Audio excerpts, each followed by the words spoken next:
एकलव्य विद्यालय की नर्स ने खाया जहर, प्रिंसिपल प्रताड़ना का आरोप। शहर के एकलव्य आदर्श आवासीय विद्यालय की एक स्टाफ नर्स द्वारा जहर खाकर आत्महत्या की कोशिश करने का गंभीर मामला सामने आया है। पीड़ित नर्स जागृति इनवाती को गंभीर हालत में अस्पताल में भर्ती कराया गया, जहां उनका इलाज जारी है। नर्स ने विद्यालय के प्रिंसिपल अविनाश रानी पर मानसिक और शारीरिक प्रताड़ना के गंभीर आरोप लगाए हैं। अस्पताल में मीडिया से बात करते हुए जागृति ने बताया कि प्रिंसिपल अविनाश रानी उन्हें लंबे समय से मानसिक रूप से परेशान कर रही थी। उन्होंने बताया कि विद्यालय के बच्चों द्वारा निकाली गई एक रैली के मामले में प्रिंसिपल ने जानबूझकर उनका नाम घसीटा और उन पर बच्चों को भड़काने का आरोप लगाया। जागृति का कहना है कि प्रिंसिपल उन पर हर समय निगरानी रखती थी और उनके कमरे में बार बार झांकती थी। उन्होंने बताया कि प्रिंसिपल ने उनके काम में भी बाधा डाली और कई बार उनके रजिस्टर छीन लिए। पीड़ित नर्स ने आरोप लगाया कि उन्होंने इस प्रताड़ना की शिकायत पुलिस और उच्च अधिकारियों से भी की थी। वह कई बार आज़ाद नगर थाने और अन्य पुलिस अधिकारियों के पास गई, लेकिन उनकी कोई सुनवाई नहीं हुई। जागृति का कहना है कि पुलिस अधिकारी प्रिंसिपल के साथ मिलकर उन्हें ही डराते धमकाते हैं।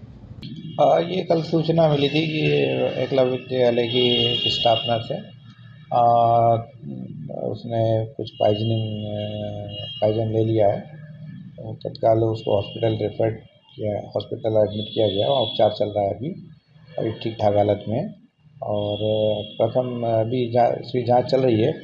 अभी ये बात सामने आई है कि उक्त नर्स को टर्मिनेट करने की कार्रवाई चल रही थी और क्वार्टर खाली करने के लिए भी उसको नोटिस मिला था।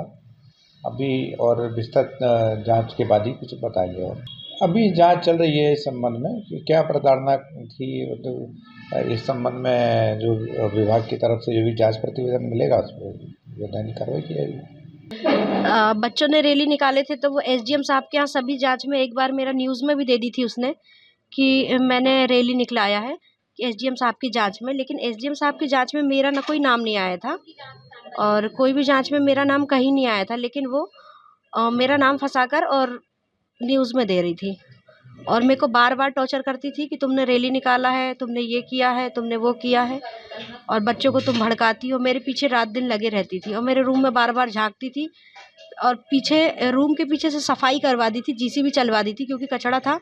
तो वो मेरे रूम के सामने से आती थी, तो मैंने बोल दिया था तो सामने से कभी भी रूम के अंदर आ जाती थी वो, जिसके कारण मैं दरवाज़ा खोल के सोती थी। कौन है, क्या नाम है? अविनाश रानी प्रिंसिपल है। और फिर कचड़ा साफ की तो वो मेरे को खिड़की से रात में झांकती थी, रात दिन कभी भी आ जाती थी, उधर घूमती रहती थी वो और लड़ाई करती थी। कभी भी मेरे रजिस्टर छुड़ा के ले जा लेना, 15 दिन रजिस्टर छुड़ा के ले जा लेती थी। 15 दिन के बाद कहती थी मुझे संडे के दिन कि तुम ये रजिस्टर मेरे को अभी लंच तक दो, अभी पूरा रिकॉर्ड मेरे को कंप्लीट चाहिए। क्योंकि इन पर तो बच्चों ने भी आरोप लगाए थे प्रताड़ना के। बच्चों का जो प्रताड़ना लगाए थे वो कह रही थी कि भड़काए हुए हैं, कि जागृति मैडम मेरा ही नाम लेती थी वो। अब अभी बच्चे गुमे थे, 3 बच्चे गुमे थे, उसमें भी वो मेरा ही नाम ले रही थी कि मैंने ही गुमाया है और बच्चों को बहुत गंदे तरीके से बात करती है वो। तो क्या उसको हुआ था? कल मेरे साथ अविनाश रानी मैडम लड़ाई कर रही थी बहुत, मुझे अंदर नहीं जाने दे रही थी और बाहर कर रही थी और उसने लेडीज़ गार्ड लगाया था, वो मेरे से मारपीट कर रही थी। पॉइजन कहाँ से मिला आपको? जब उसने मेरे को धक्के मार के मेरी गाड़ी और मुझे बाहर फेंका, अविनाश रानी मैडम ने फेंकवाया तो मैंने बाहर जाके पी लिया, दुकान से खरीद के बाहर से। आपका नाम? क्योंकि मैं पुलिस स्टेशन कई बार गई थी, आज़ाद थाने भी गई थी, तो आज़ाद थाने में विनोद पाठक जी हैं जो कि मुझे बार बार चाय पिला के भगा देते थे। वो उन्हीं का पक्ष रखते थे, अविनाश रानी मैडम का।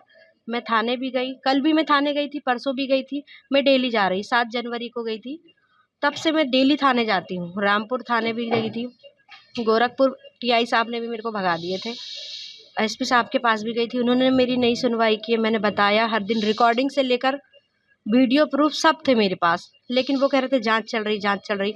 विनोद पाठक जी जो कि आते थे जांच करने और मैडम की जांच ना करके वो मेरी जांच करते थे कि मैं कैसी हूँ, और उन्हीं के पास बैठते थे, अविनाश रानी मैडम के पास, उन्हीं के पास बैठ के उन्हीं से पूछते थे ये कैसा है, वह क्या कैसा है, नाश्ता करे और चले जाते। तो दिन भर बैठते थे सिर्फ रानी मैडम के पास और रानी मैडम के ऑफिस में ही बैठते थे। अभिषेक शुक्ला बैठता था और रानी मैडम बैठती थी, और किसी भी बच्चे को मेरे बारे में बोलते थे कि जागृति मैडम के बारे में गलत लिखो, तो शुक्ला, यश शुक्ला लिखवाते थे और रानी मैडम लिखवाती थी। और 2 दिन से शिखा शर्मा प्रिंसिपल जो बना के गई थी, दिल्ली गई थी मैडम, दिल्ली से फ़ोन करती थी मेरे लिए, मेरे को ताका झांकी में लगा दी थी, जो कि शिखा शर्मा मेरे को नोटिस बार बार हाथ में नोटिस, हर बात के लिए मेरे को नोटिस दे रही थी। शिखा शर्मा बोल रही थी कि मैडम ने बोला है, मैं बाहर जाने के लिए बोलती थी, मुझे बाहर जाना है तो बोले नहीं मैडम ने मना किया है, अभी नहीं जाओगी। मुझे धान के रखते थे वो लोग। लगभग कितने दिनों से प्रताड़ित कर रहा है? तो मेरे को ये पिछले फरवरी से कर रही है मैडम। पहले रूम से निकाला, क्वार्टर से निकाली, फिर मेरे को अपने रूम के सामने रखी। जिस रूम में सामने रखी थी तो वो रूम में मेरे को बार बार आती थी देखने, 24 घंटे मुझे ही देखती रहती थी और मेरे को बाहर जाने के लिए नहीं देती थी।